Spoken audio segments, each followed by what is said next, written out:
Wouldn't gliding be faster?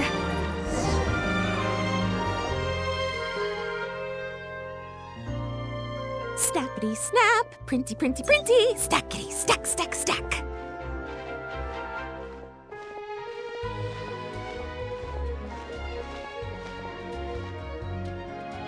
Whoa, those two are kind of big deals. Hey, you two! Can I take your picture? Huh? Does she mean us? Why does she want our picture? Guess we better get used to the celebrity treatment, huh? Can't blame the fans for wanting a photo of their heroes.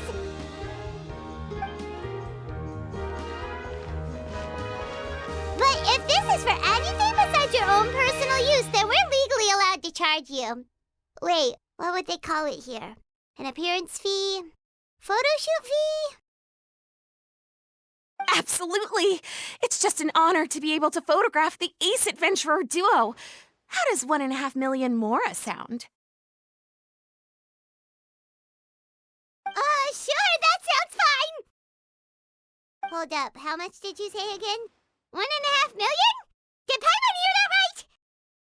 That's a lot of more for just one photograph. Maybe a little too much. Are we really worth all that? You guys are overreacting. This measly 1.5 mil is just the start.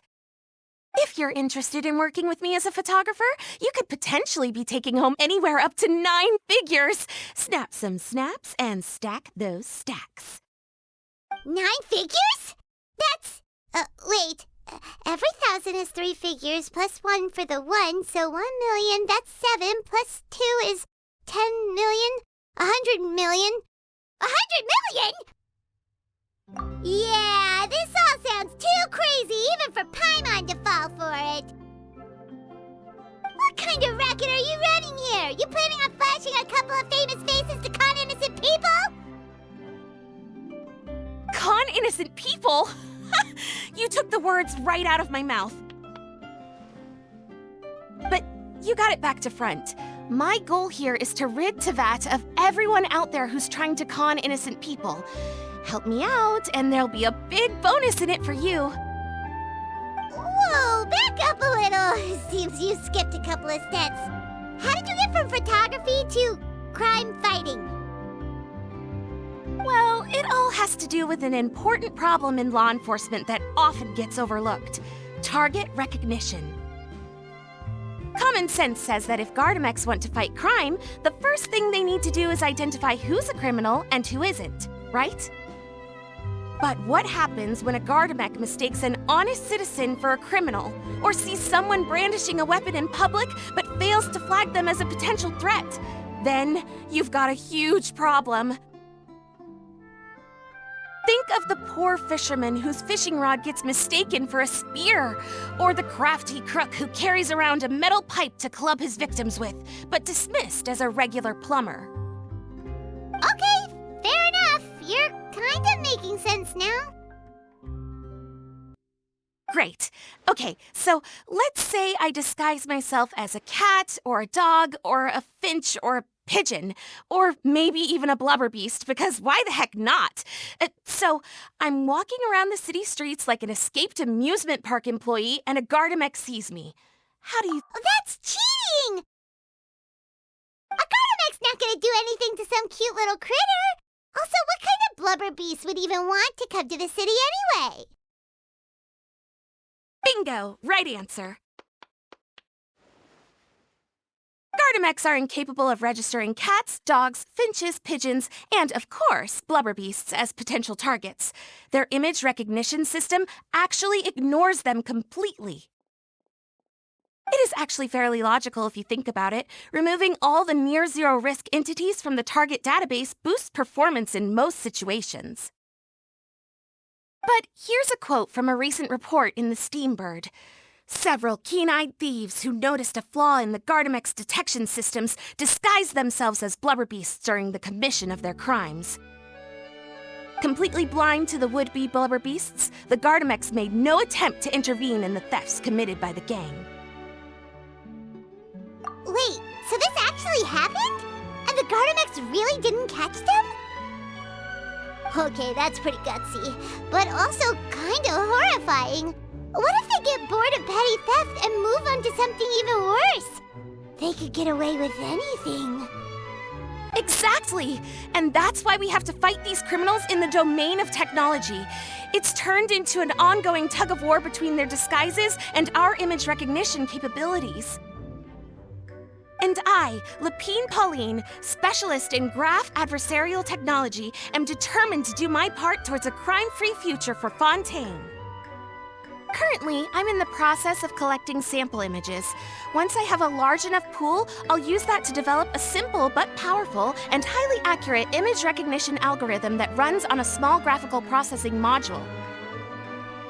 Any clockwork mecha installed with this module will instantly be able to recognize people wearing disguises and accurately assess the criminal threat they pose.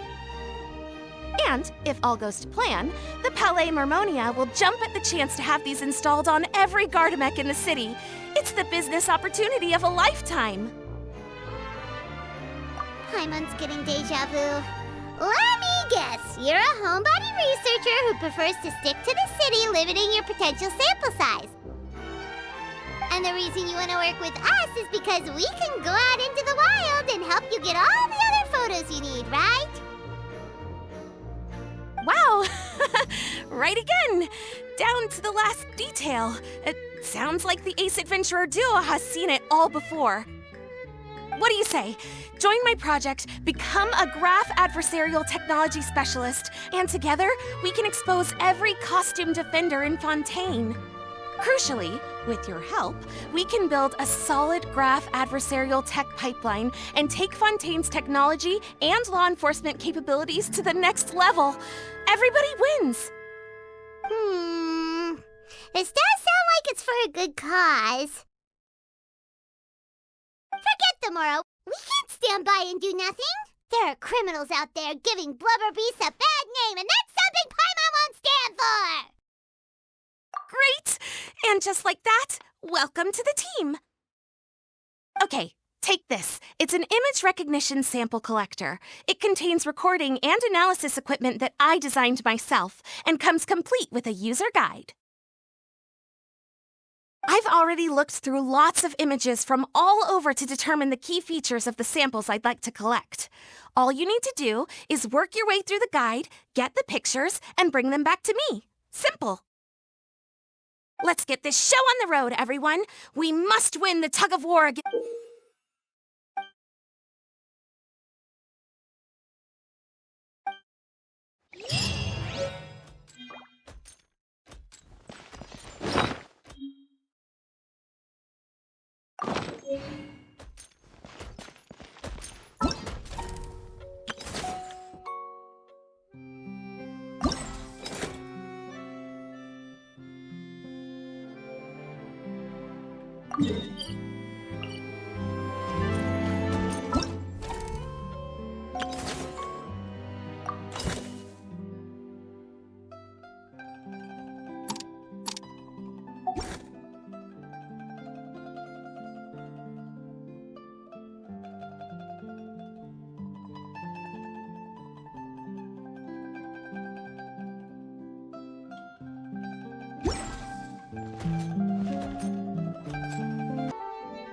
What could she want with Lapine Pauline?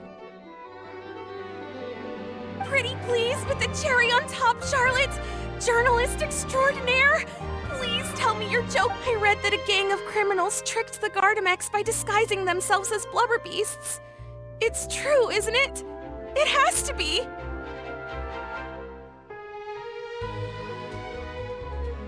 I've invested all my savings into graph adversarial technology and even taken out a sizable bank loan. I'm begging you like the beggiest beggar. Okay. I need you to calm down a little, Miss Lapine Pauline. I admire your passion for your research, and I don't mean to dash your hopes for those, big-ticket orders. But I'm afraid I'm not joking. The Blubber Beast incident was a short story mailed to us by an anonymous amateur author, written in the style of a true story. sees what happened here. Sounds like the report Lapine Pauline read in the Steambird wasn't in the news section after all. Funnily enough, I actually remember being in a meeting where the editing team was debating the potential risk of misleading the public with this story. They even went to Maison Gardiennage for advice. But to our surprise, they fully supported us printing it. They figured that the false intel would be a great way to dupe potential criminals into wearing ridiculous costumes when breaking the law. In truth, Gardamex are extremely sophisticated in their capabilities. They can identify criminals just as reliably as the best human guards, so a crude disguise isn't going to get you far. If anything, it'll just make you stand out all the more.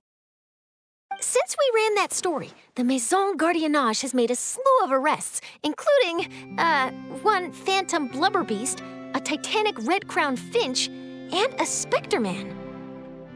So I knew this story had helped out law enforcement, but this is the first time I'm learning of an innocent citizen being deceived by it, and investing so much Mora for nothing.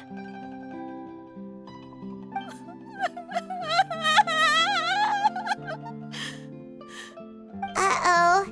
So Lapine Pauline's whole research project is based on a fictional story? Which means we're not gonna get a big bonus after all. But more importantly, she's gonna lose everything she's invested. Traveler, Paimon, you're back! I was in the area taking some photos for a story when I got to talking to Miss Lapine Pauline about her research. She told me about your collaboration. She was hoping I could write an article to spread awareness about image recognition technology. She even paid me for the article and gave me one of her prototype devices before I could get a word in. I unfortunately had to dash her hopes, and I'm afraid all your hard work was in vain too. She's desperately trying to find a way to rescue the project and get you the Mora you're due. I've tried to let her down gently, but she's finding it all very hard to accept. This is a new situation for us, too. It's such a pity. It seems like the author was only trying to make the story interesting, and the Maison Gardiennage only had Fontaine's best interest in mind. Wait, Miss Lapine Pauline, what are you doing? I'm gonna pick a fight with a Gardamek, head to the opera at Biclès, and get a one-way ticket to the Fortress of Meropide. That way, I won't have to repay my debts. It's the only way I can afford to keep on living. Whoa, there's no need to go that far. I mean, come on, look at you. You wouldn't even dent the Gardamek's armor. In all likelihood, they'd only hold you up at the Maison Gardiennage for a few days before letting you out, and then you'd still have to repay your debts. Actually, instead of going into the technicalities of that, how much did you actually invest? How bad can it really be? 270,000 Mora. Okay, well, escaping to the Fortress of Meropide over a sum like that seems like a last resort. Surely there must be other options. Not anymore. I used to be an equipment supplier to the Fontaine Research Institute before that blew to pieces, and now I'm just a small-time engineer. I scraped together some savings over the past few years, but I put every last Mora into this project, and now I'm left with nothing. It's not just my savings that are gone. It's my whole future as a graph adversarial technology specialist and my dreams of becoming a billionaire one day.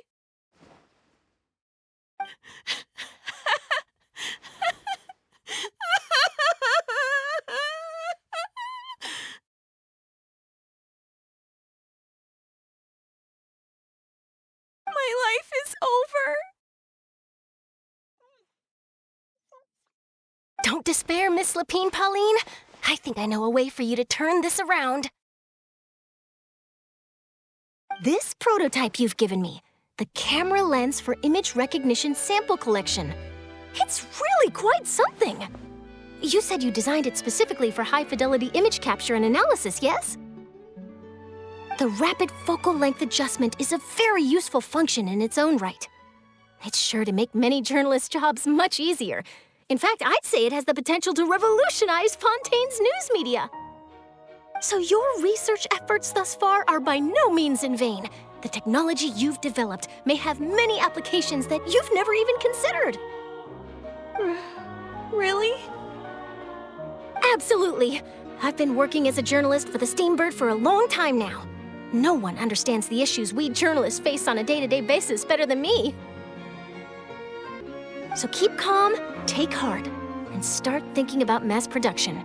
In the meantime, I'll show your invention to all my colleagues to drum up interest in your product. I can't believe it! If this is true, then I can look into setting up a whole camera lens development pipeline. My big ticket orders and billionaire aspirations are still in the cards. Oh, maybe I should consider taking out another loan. That way, I can rapidly improve the lens production process, be the first to market, and prepare to battle for dominance in the camera industry. Come on, stop daydreaming about your pipelines for a minute. Just take it one step at a time and see how it goes.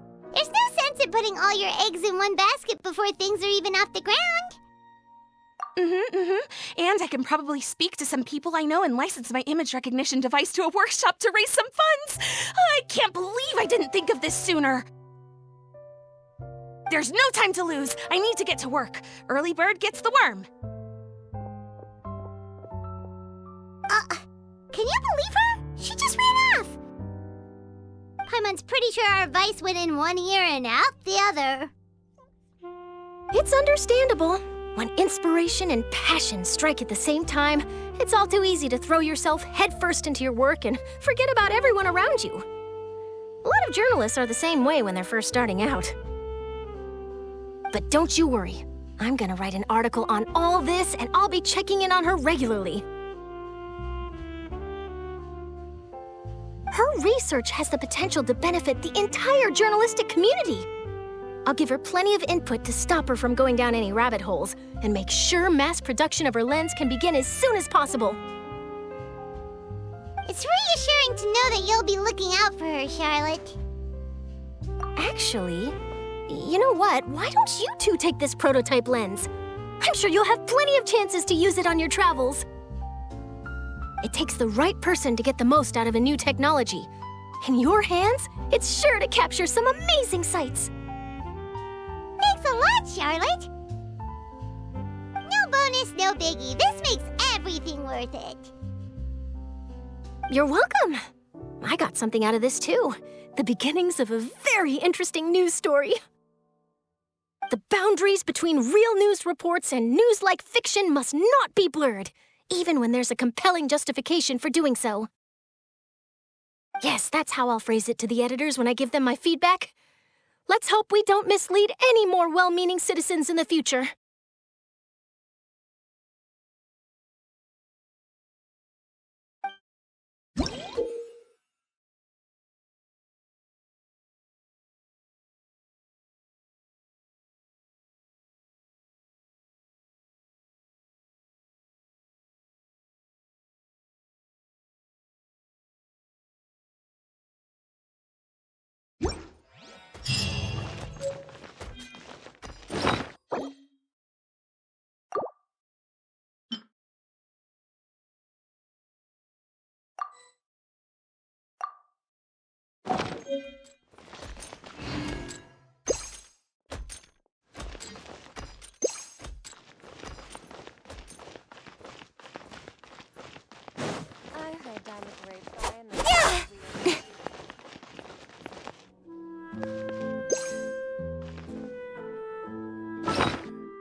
I'm all for work-life balance, but